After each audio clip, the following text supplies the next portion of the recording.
जय हिंद मेरे प्यारे साथियों, कैसे आप लोग। मेरे ख्याल से एकदम अच्छे होंगे और अपनी तैयारी को बेहतरीन तरीके से कर रहे होंगे। तो दोस्तों, जैसा कि मैंने सुबह अपने टेलीग्राम चैनल पे सेंड किया था कि आप लोगों को आज RWA का जो वीकली मॉक टेस्ट होता है 22 दिसंबर का, उसे अटेम्प्ट करना था। तो दोस्तों, उससे संबंधित आप लोगों को इस वीडियो में एनालिसिस मिलने वाली है, जो कि एकदम परफेक्ट एनालिसिस। जैसा कि मैं आप लोगों को बताना चाहूँगा, मेरा selection 2022-23 SSC GD all India rank 248 से नारकोटिक्स कंट्रोल ब्यूरो यानी कि NCB में हुआ है और मेरी पोस्टिंग इस टाइम NCB देहरादून जोन में है। तो आप लोगों को जो मैं बताऊंगा, क्योंकि मैंने 2021 का भी एग्ज़ाम दिया था, उसमें मेरा 73 मार्क्स बने थे 100 में, तो मेरा उसमें फिजिकल नहीं निकला था। फिर 2024 में मेरा 2022-23 में मेरा सिलेक्शन हुआ। आप लोग जानते हैं कि लगातार तब से वैकेंसी आ रही है SSC GD की, और आप लोगों का 2024-25 का एग्ज़ाम 4 फरवरी से स्टार्ट है।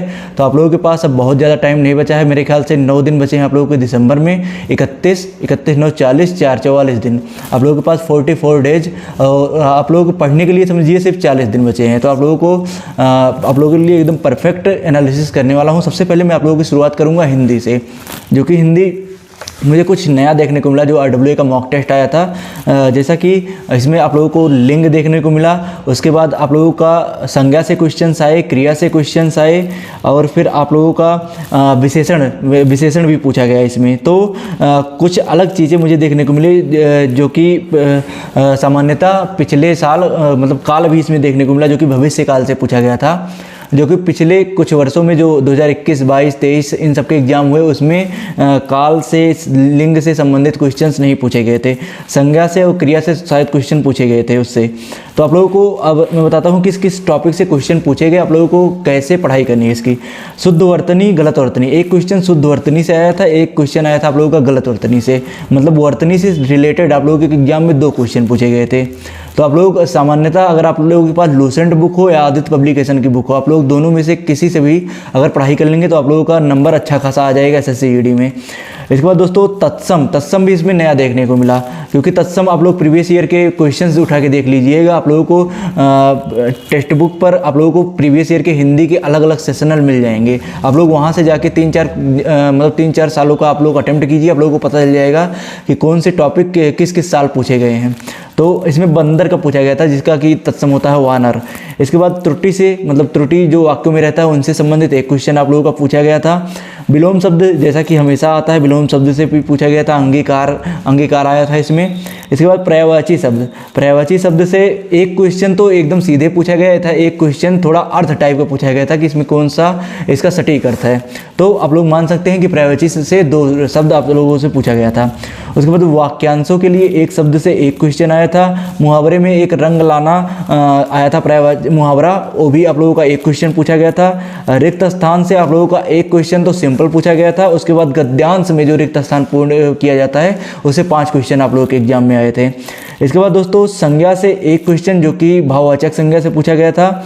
इसके बाद काल से, भविष्य काल से आप लोगों के क्वेश्चन आए थे, और क्रिया विशेषण से रिलेटेड एक क्वेश्चन आया था। तो इतना, और लिंग से एक स्त्रीलिंग से रिलेटेड क्वेश्चन पूछा गया था। तो आप लोगों का इतना हिंदी से क्वेश्चन पूछा गया था।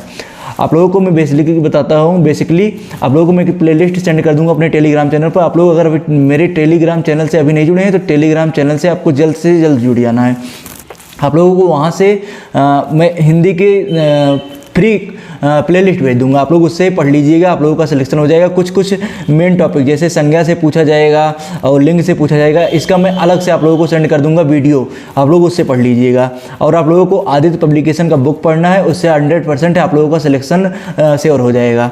और आप लोग कोशिश कीजिए, जिनका 2024-25 का एग्जाम 4 फरवरी से स्टार्ट हो, ज़्यादा से ज़्यादा मॉक टेस्ट लगाएं, उसका एनालिसिस करें, और जो अपने नोट्स बनाएं उसका रिविजन करें। इसके बाद दोस्तों जीके से, स्टैटिक जीके से लगभग 5 से 6 क्वेश्चन पूछे गए थे, जो कि स्टैटिक जीके एक मतलब ज़्यादा क्वेश्चन पूछे वाला सब्जेक्ट है आप लोगों के SSC GD का। इसमें स्पोर्ट्स से एक क्वेश्चन आए थे स्टैटिक जीके में, उसके बाद शास्त्रीय नृत्य से एक क्वेश्चन आए थे, और फिर एक घराने से क्वेश्चन आप लोगों का आया था। जो राष्ट्रीय उद्यान रहते हैं ये भी आप लोगों के स्टैटिक जीके से, इसमें जो गोरुमार राष्ट्रीय उद्यान पूछा गया था, या पश्चिम बंगाल का राष्ट्रीय उद्यान है। आप लोग अगर लूसेंट पढ़ेंगे तो आप लोगों को लूसेंट में ईजिली ये सब क्वेश्चंस मिल जाएंगे, और मैं इसका आप लोगों को फोटो अपने टेलीग्राम चैनल पे सेंड कर दूंगा।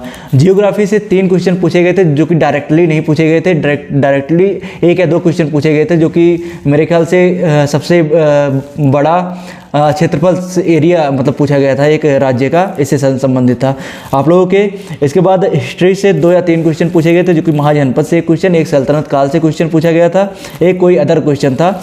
इसके बाद एक्ट से एक क्वेश्चन पूछा गया था, शारदा एक्ट जो कि था, और एक क्वेश्चन अधिनियम से थोड़ा अलग पूछा गया था, जो कि PMJJY ऐसे करके कुछ था, ध्यान नहीं है, लेकिन मतलब योजना से वो था क्वेश्चन। संविधान से आप लोगों के 3 क्वेश्चन पूछे गए थे, तीनों के तीनों नॉर्मल थे। साइंस से एक क्वेश्चन केमिस्ट्री से पूछा गया था, और साइंस से मुझे क्वेश्चन देखने को नहीं मिला उसमें। एक क्वेश्चन लेखक से पूछा गया था, जो कि आप लोगों को स्टैटिक जीके में काउंट किया जाता है। दिवस जो कि वो भी स्टैटिक जीके में काउंट किया जाता है, इससे भी क्वेश्चन पूछे गए थे। और एक कबड्डी से, शायद कबड्डी जो प्रो लीग होता है उससे रिलेटेड क्वेश्चन पूछा गया था।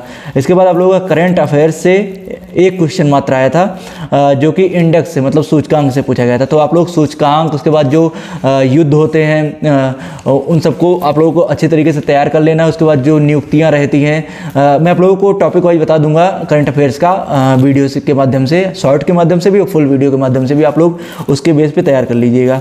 और आप लोगों का कुल मिला के जो जीके पूछा गया था बहुत ज़्यादा हार्ड नहीं था, आप लोग इसे नॉर्मल कह सकते हैं।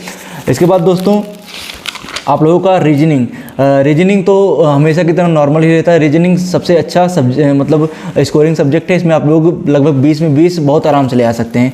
सिटिंग अरेंजमेंट से 2 क्वेश्चन पूछा गया था, दोनों नॉर्मल। कथन निष्कर्ष से 1 क्वेश्चन, प्रतिबिंब से 2 क्वेश्चन पूछा गया था, और एक समीकरण को संतुलित करने वाला क्वेश्चन था, जो कि प्लस माइनस ऐसे करके रहता है कि प्लस और माइनस इनमें से कौन सा रिप्लेस करें। इसके बाद इंग्लिश डिक्शनरी से और फिर बेन आरेख से 1 क्वेश्चन, आप लोगों का पासे से 1 क्वेश्चन आया था। फिगर काउंटिंग से आप लोगों का शायद वर्ग काउंटिंग करना था या आयत ऐसे कुछ करके था, तो आप लोगों को वर्ग, आयत, त्रिभुज ये सब अच्छी तरीके से तैयार कर लेना है। मैं आप लोगों को प्लेलिस्ट सेंड कर दूंगा रीजनिंग का भी फ्री। उसके बाद आकृति से 1 क्वेश्चन आया था, और आप लोगों का व्यंजक जो कि ब्लड रिलेशन टाइप का था, कि मतलब A + B, A B का पिता है, इस टाइप के क्वेश्चन पूछा गया था, जो कि हमेशा पूछा जाता है। और कोडिंग से आप लोगों के 3 क्वेश्चन बने थे, जो कि थोड़ा अलग अलग टाइप के कोडिंग थे, कोई इंग्लिश का कोडिंग था, ऐसे करके कोई कोडिंग थे। इसके बाद दोस्तों आप लोगों का नंबर सीरीज से 1 क्वेश्चन, नंबर सीरीज से मान लीजिए 2 क्वेश्चन पूछा गया था। उसके बाद एक नंबर रिलेशन से पूछा गया था, जो कि 8, 15, 13 इस टाइप के क्वेश्चन जो बनता है उससे पूछा गया था। श्रृंखला से आप लोगों का जैसे कि A.DDA.CV.CAC.DA. इस टाइप का क्वेश्चन पूछा गया था, जो कि सामान्यतः हर शिफ्ट में आप लोगों के रीजनिंग में पूछा जाएगा, जो कि बहुत नॉर्मल रहता है। इसमें जैसे 15 है तो 3 5 का बांट के कर दीजिए, 12 है तो 3 4 का बांट के कर दीजिए, 20 है तो 4 5 का बांट के कर दीजिए। इस टाइप से आप लोगों को रिलेशन बैठाना रहता है।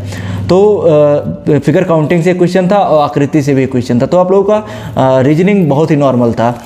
इसके बाद दोस्तों आप लोगों का मैथ्स का आता है। मैथ्स का बेसिकली 3D से क्वेश्चन आप लोगों के एग्जाम में नहीं पूछा जाता, लेकिन इसमें RWA के मॉक टेस्ट में आप लोगों का गोले से 1 क्वेश्चन पूछा गया था, जो कि अर्धगोले से पूछा गया था। पाइप टंकी, जैसा कि मैंने अभी कल वीडियो डाला था, तो उसमें मैंने आप लोगों को बताया था कि पाइप टंकी से भी आप लोगों के एग्जाम में क्वेश्चन पूछा जाएगा।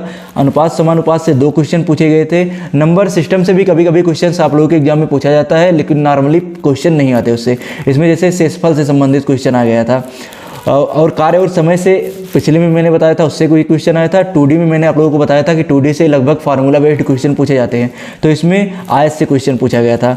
इसके बाद दोस्तों सिंपल इंटरेस्ट से नॉर्मल क्वेश्चन, उसके बाद जो कंपाउंड इंटरेस्ट मतलब चक्रवृद्धि ब्याज से क्वेश्चन पूछा गया था, वो अर्धवार्षिक था, जो कि अंतर निकालना था। तो इन सब का ऐसे ही बेसिक क्वेश्चन आप लोगों के भी एग्जाम में बनेंगे। बहुत ज़्यादा हार्ड आप लोगों का चक्रवृद्धि ब्याज से क्वेश्चन नहीं पूछा जाएगा। एवरेज से क्वेश्चन पूछा गया था। इसमें मिक्सचर एंड एलिगेशन मतलब मिश्रण से भी क्वेश्चन पूछा गया था। एक क्वेश्चन आप लोगों का लाभ हानि से, जो कि डिस्काउंट से पूछा गया था। परसेंटेज से 1 क्वेश्चन पूछा गया था। जनसंख्या से 1 क्वेश्चन, उसके बाद सरलीकरण से 1 क्वेश्चन पूछा गया था।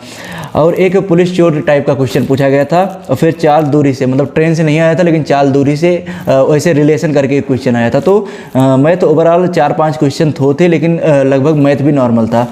मैथ भी आप लोग, जो मैंने दिल्ली पुलिस का आप लोगों को, दिल्ली पुलिस कांस्टेबल का राहुल तेवतिया सर का शेयर किया है, उससे आप लोग पढ़ाई कर लेंगे तो आप लोगों का 100% है कि आप लोगों के नंबर अच्छे खासे आएंगे।